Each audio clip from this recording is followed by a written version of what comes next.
Hi, and I'm Mike Zima, an SEO expert and expat based in Mallorca, Spain. Today I'm going to talk about the intricacies of SEO strategy and actually make it apply to what marketing is and help you understand something that might seem so complex and is a very convoluted math equation to rank on Google, but actually the approach is quite simple and you have to be a first mover on being an expert in your industry and talk about a lot of topics that you're already discussing with clients on a call, and you have a good framework to put that knowledge that you have and put it into your website. So let me just walk you through these steps and help you understand how SEO strategy works.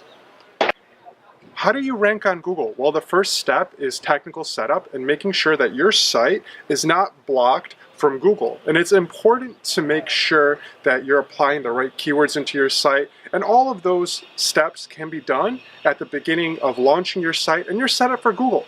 Unless somebody breaks something or somebody does something odd and confuses Google, you won't rank. So typically that's how it works. There's 20% of the work goes into the setup, and you just have to monitor it consistently to see that there is nothing blocking your site from Google, and that's really it. That's 20% of the effort. So if you're set up for Google, you're already ranking for 20% of your potential site's opportunity to rank on Google. So keep that in mind. Once the technical stuff is out of the way, it gets much easier because this is things and marketing objectives and activities that you can have control over. And I'll walk you through a couple of those now. So keyword strategy is fundamentally the first step on Google.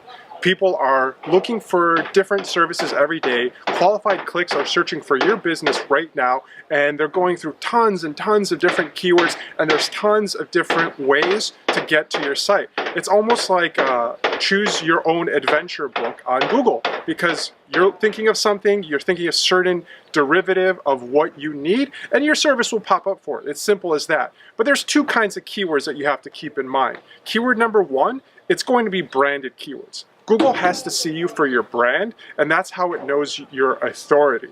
The barrier of entry to get into Google is rising every day because more sites are being created and people are competing for those 10 positions in Google. So you have to keep that in mind. Now, as your site is appreciating, as your brand is growing, as you're scaling it on social media, as you're doing email marketing and other marketing activities, people are going to go to Google, enter your brand name, and find your website and come to you. We want to make sure your brand name is visible and easy for Google to understand, and also your brand name can't be something common and generic, such as ABC Cleaners or A1 Photo or something like that. So if your brand has a unique name and people can find it, it's memorable, you're marketing and branding it to them, they'll find you. So that's the first aspect. It's important that Google understands your brand and it understands that there are people coming to your site around the SEO gap. Because right now we're not concentrating on SEO, we want to make sure your brand is in a position. SEO is not a silver bullet, it is just a part of your marketing,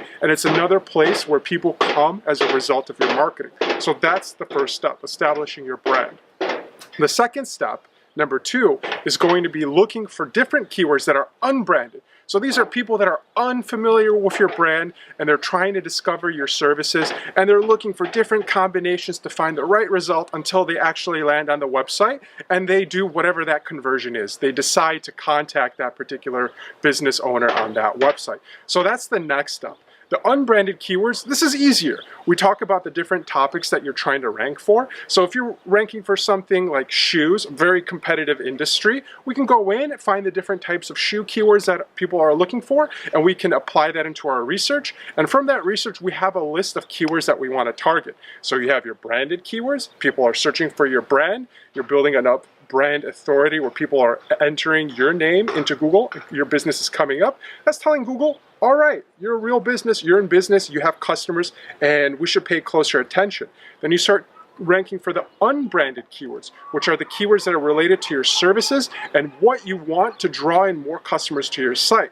You cannot have no brand and expect to rank for tons of unbranded keywords. You can't have a big brand and not have a keyword strategy that brings customers to your site. These two have to be in parallel, and you can actually track both of the unbranded and branded keywords inside of Google Search Console. Content. I was talking earlier how you have to create compelling content from knowledge you already have and conversations you're already having with your customers. So if you have a deep knowledge about content, that should be placed onto your website. It's simple as that. If you already have the keyword research done and you already can speak from your experience about your subject as a practitioner, as an expert, that's half the work right there. You have to put in all of your knowledge on your site in a way to interest your customers. You can give it all away and you'll probably rank even better because Google will see you as that expert. If you're giving away all these different secrets and all these trade secrets and nobody else is, you can think of that as a competitive edge. You have to be comfortable with how much you want to give away and how much you want to get people in, tip them into your objective, which could be contacting you, for instance. So that's the first part of it. So as you're writing content, you have to go very deep on a subject. I use the shoe example. If you're talking about shoes, you have to go really deep about the history of shoes. You want to start from the very beginning when Neanderthals were probably putting hide or leaves on their shoes. You have to go to the very beginning and you have to talk about all the sequences that have happened up until now. You want to cover the entire topic in its breadth. You can think of yourself as almost like a Wikipedia, but you're not going to go as deep as Wikipedia because Wikipedia is so dense. You want to be a distillation of the point you're trying to make, and you have an article that's talking about this one point. You're just making supplemental points underneath it to support it, and if you're going too deep in one of those points, that should prompt you to make another article. So what I'm illustrating here is content strategy, and content strategy requires you to address one point, about 1,000 words. Sometimes this can go to 2,000 words. Sometimes this can go to 3,000 words, 10,000 words. It really depends on how much traffic these articles are bringing to your site. So it's important to provide these resources. A tip that I always tell my customers is if somebody is always asking you the same question over and over and over and over, and you're repeating yourself the same amount of times and you have the same cadence within all of your new customers are asking you during onboarding, you should create an article out of that. You should create a blog post out of that. You should put that into a knowledge center,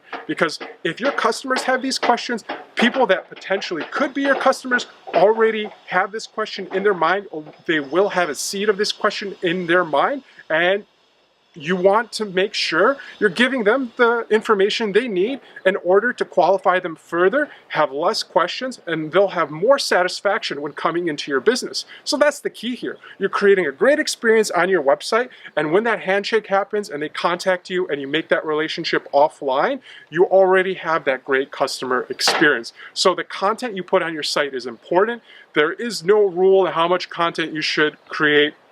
Some people say it is infinity, you have to scale your content at scale, but really anything that you do and you place on your site is going to help you rank on Google. So what does success look like when your site is set up and you have content, and what does an article typically get?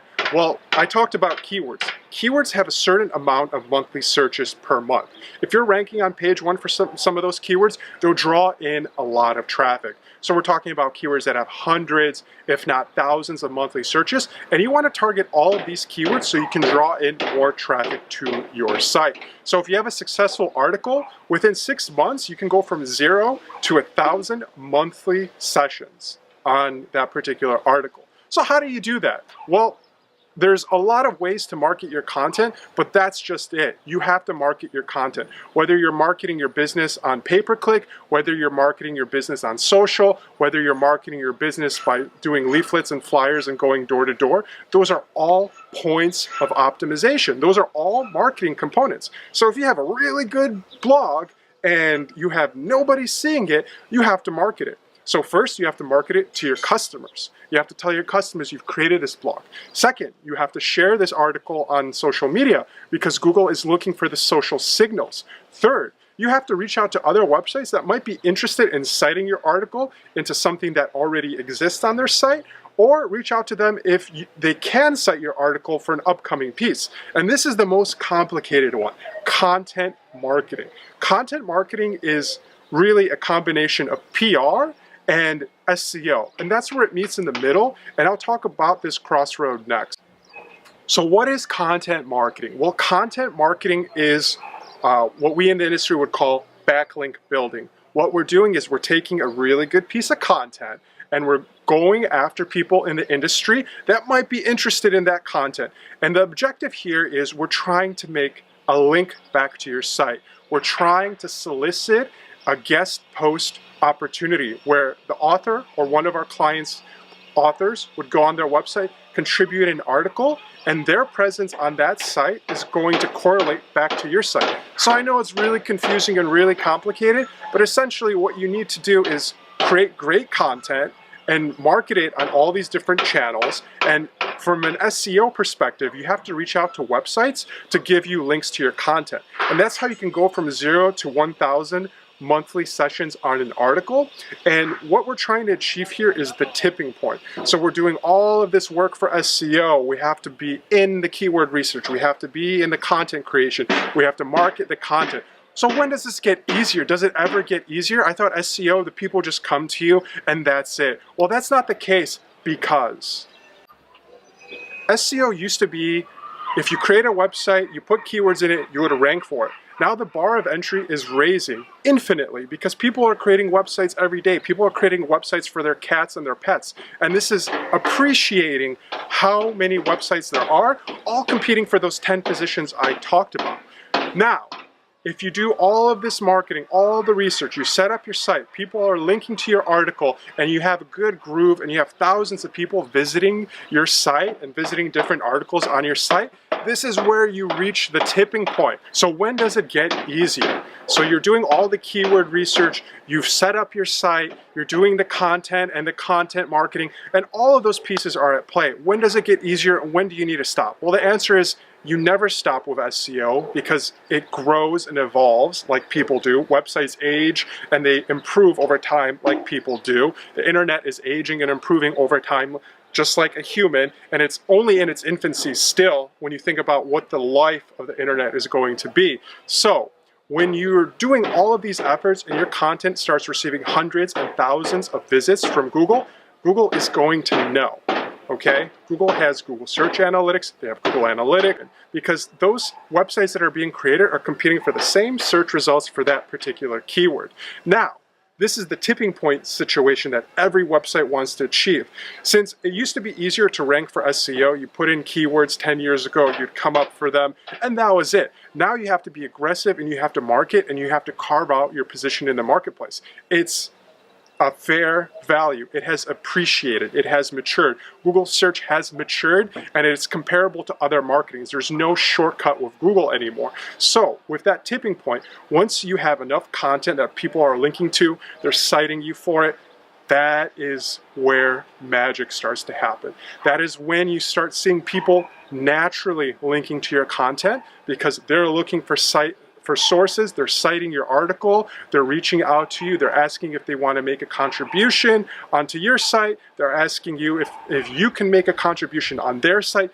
That is the tipping point moment where all of your marketing that you're doing can only go so far, and that's when organically people are going to start doing it. And that's the objective of SEO. We want to get your site up into industry-specific terms to a point where you have enough articles ranking on page 1, people will start naturally linking back to you. They'll start naturally sharing it on social. And that's the strategy of SEO. We want to do all of the work and keep pushing the work so you get to that point where there is that watershed moment where it tips in your favor.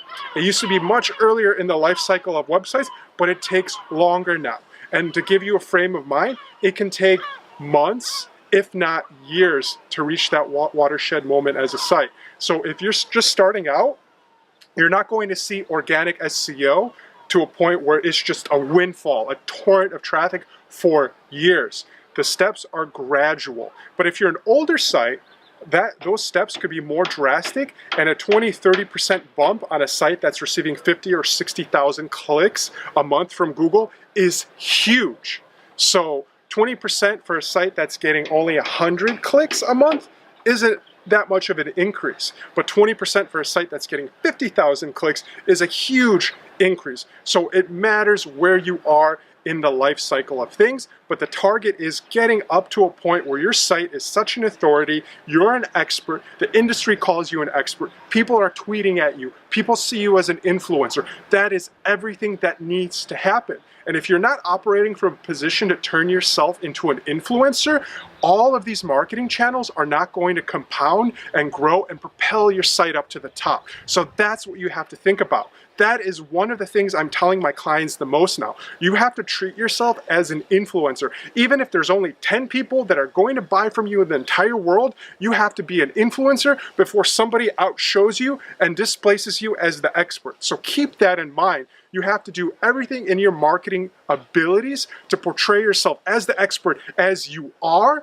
as the expert as you know and claim to be online, and also as an expert in all the different channels. SEO is not just about your website, it's about your social. It's about your reach offline that percolates back into Google News, and Google can figure it out, and they use all of that in that big math equation. So, apologies for the rant, but really that's the case here. You need to become an authority or an influencer where you reach that tipping point, and when you reach that tipping point, you're going to start seeing a torrent of traffic. So that is the holy grail for any website on Google, so keep that in mind.